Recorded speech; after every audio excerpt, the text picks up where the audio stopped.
જો ગલુડિયાનું ચોરવાનું ચાલુ છે. બે ડીશોની અંદર એક ભાગ પાડશે. અમારે એક ગલુડ કૂતરી છે ને વરસમાં 2 વખત બાળકને આપે, એટલે અમારા જ છે બધા છોકરા. પરિવાર મોટો છે અમારો. હવારમાં ભાત ને મૂકી દીધા, દૂધ ગરમ કરી લીધું, પછી કુકરમાં મગ મૂકી દીધા. હજી અમારે ચાપલીને તો ખાવાનું બાકી છે. આ બીજા ચાપલાવ છે બારોબાર. જો અહીંયા રાહ જોઈને ઊભા છે. ક્યાંય ગયા? જો અહીં બેઠું, એક અહીં બેઠું, એક જામ દોડી આવે. આ વ્યાણી બીજી વાર ખોલું.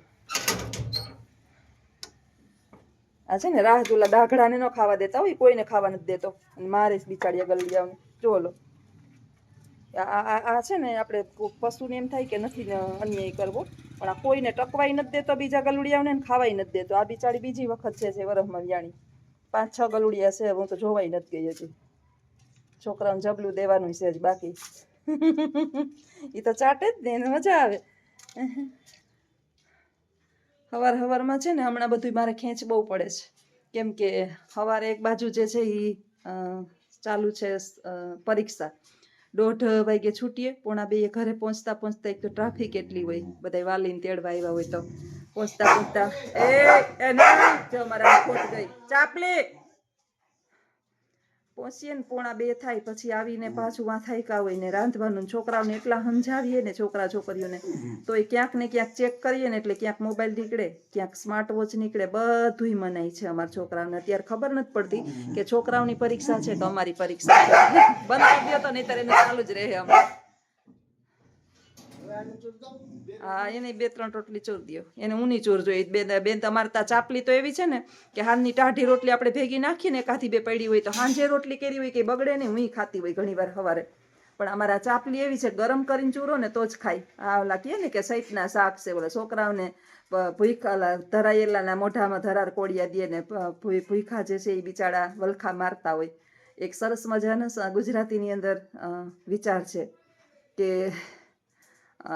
અમીરોની કબર ઉપર ઘીના દીવા થાય છે અને ગરીબોના કુબામાં તેલનું ટીપું દોયલું. એ અમારા ચાપલીને લાગુ પડે કે ઓલા બિચારા ચાપલીનું ટાઢું ચૂરેલું હાંજનું મેં ચૂર્યું હોય ને, એ હવારે બિચારા એવું ફટાફટ ચાટી જાય. આપણા ઘરની અંદર છોકરાઓનું આવું જ છે.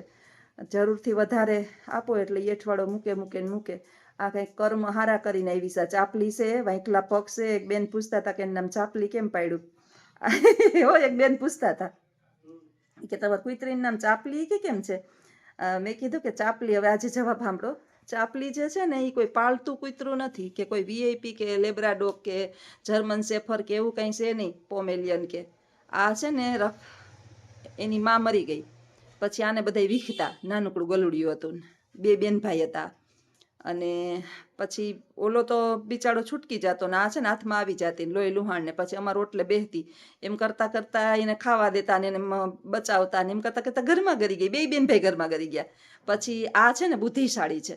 આ કાંઈ ખરાબ કે ઘરની અંદર કાંઈ ટોયલેટ બાથરૂમ કે ક્યાંય જ્યાં ત્યાં બગાડવું કે કાંઈ એઠવાડું કરવું, કે આપણે મહેમાન આવે તેને ખબર પડે કે જમવા બેઠા એટલે સીધી બહાર વહી જાય. આપણે જમવાનું હજી તો તૈયારી કરીએ તો સીધી ફળિયામાં વહી જાય.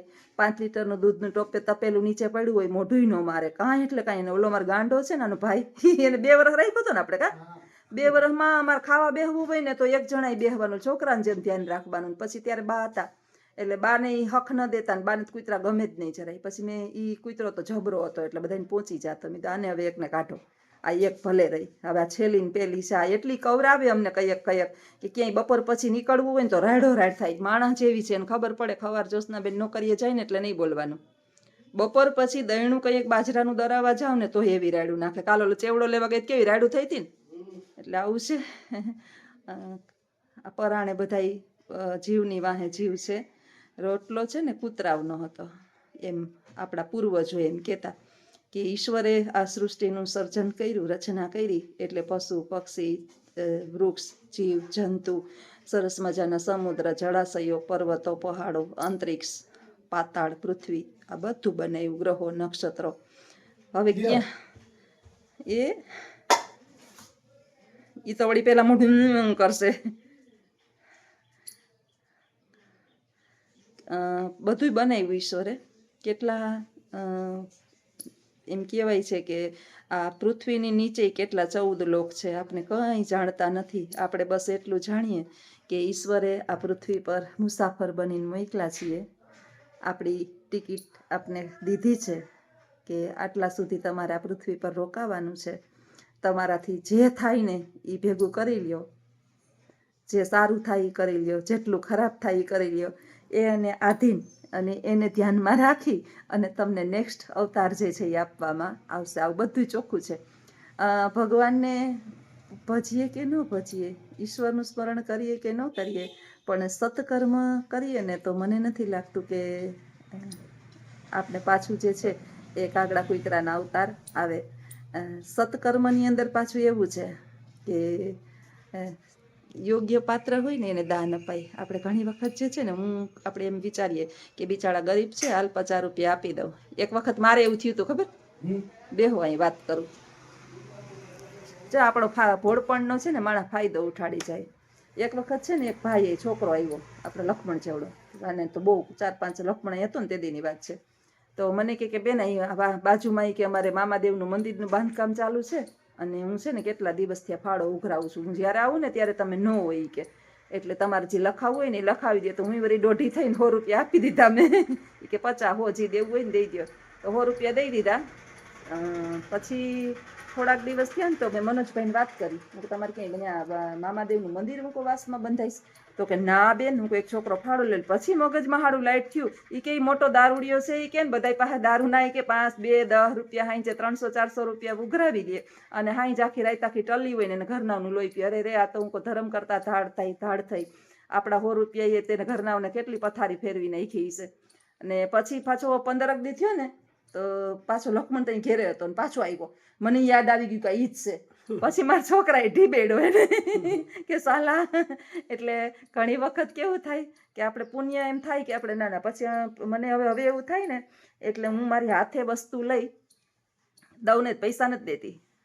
હાથે એક બે છે એવા કે મને એમ થાય કે મારે એને દેવું છે, એટલે મારી હાથે દુકાને જઈ આવું. દુકાને જઈ અને મારી જે વસ્તુ લઈ દેવી હોય લઈ દઉં. અને પછી કહું કે થઈ રહીએ ને ત્યારે પૈસા હું નહીં આપું. તમારે દવા લેવી છે ને તો મેડિકલેથી દવા લઈ દઈશ, કાગળિયું લઈને આવજો. તમારા ઘરની અંદર વસ્તુ થઈ રહી ને તો વસ્તુ આપજો. હું કંઈ કરોડપતિ નથી, હું સવારથી સાંજ સુધી છે ને તોડાવશું. એટલે હરામના આપણે પૈસા ન હોય, પણ આપણે કહે ને કે 5 રૂપિયા આપણે દઈએ ને તો એ યોગ્ય જગ્યાએ જાય. અત્યારે છે ઓલા બારોબાર ઓલા ભિખારી રખડતા હોય, બાયું છોકરાઓને તેડીને બેઠી હોય, એને સદન મનાય જ છે. કારણ કે છોકરા ઉઠાંતરીની ક્રિયા અત્યારે બહુ જ હાલે છે. નાના રેકેટ ચાલે છે. નાના આપણે ગુજરાતની અંદર હમણાં જોઈએ રાતે આમ મારી એક બાઈને ભાઈને છોકરા ઉપાડે છે અને પછી હતાઈ જાય. નાના છોકરાઓને કે બિચારા તો ફોહલાવાના છે. આપણે રિક્ષામાં ટીનિયા મીનિયા આવે, બરોબર, chocolate madam, chocolate madam, chocolate. હું જાવ ને જેવી એવા કરતા હોય. હવે આવડા છોકરા ભાઈ 4-5 વર્ષના, એને તો ચોકલેટો ખાવીને બિસ્કિટ ખાવાની બહારની તમે વસ્તુ, એટલે એ ફોહલાઈ જ જવાના છે. કે માયું થોડીક વાર તો છોકરાઓને ફરિયામાં રમવા જ દેતી હોય. એટલે છોકરાઓનું બહુ ધ્યાન રાખવું ને આવા પૈસા તો આને આપવા જ નહીં. અને કાંઈ વસ્તુ લઈ દઈએ ને, બિસ્કિટ કે વેફર કે કાંઈ પણ, એ એને દેવું. બાકી એને કંઈ ખાવાની વસ્તુ દે, પેટ ભરીને એને ખવડાવી દેવું બાળકોને. આવા કેટલાય એવા છોકરા છે. હમણાં તો એક છોકરું કહેતું હતું પકડાણું ને પછી એને પૂછતા હતા, તેને કંઈ સમજતું જ નહોતું, એને આપણી બોલી જ નહોતી આવડતી. એનો અર્થ એવો કે એ આપણા રાજ્યનું નહીં હોય, એ બીજા રાજ્યનું હોય છે. એના આપણા ગુજરાતના બીજા રાજ્યમાં માગવા જાય ને બીજા રાજ્યના અહીં માગવા આવે ને, એટલે આપણે કોઈ એકબીજા ઓળખી શકતા નથી. અમુક મા બાપ તો બિચારા એવા નિરાધાર હોય કે એકનું એક સંતાન હોય, ઉઠાંતરી કરી ગયું હોય, ગરીબ માણસ હોય, મજૂરીએ ગયા હોય, છોકરા એકલા ઘરે હોય, અને આપણા 5 કે 10 રૂપિયાના પુણ્ય એ બીજાના જીવનની પથારી ફેરવી નાખે.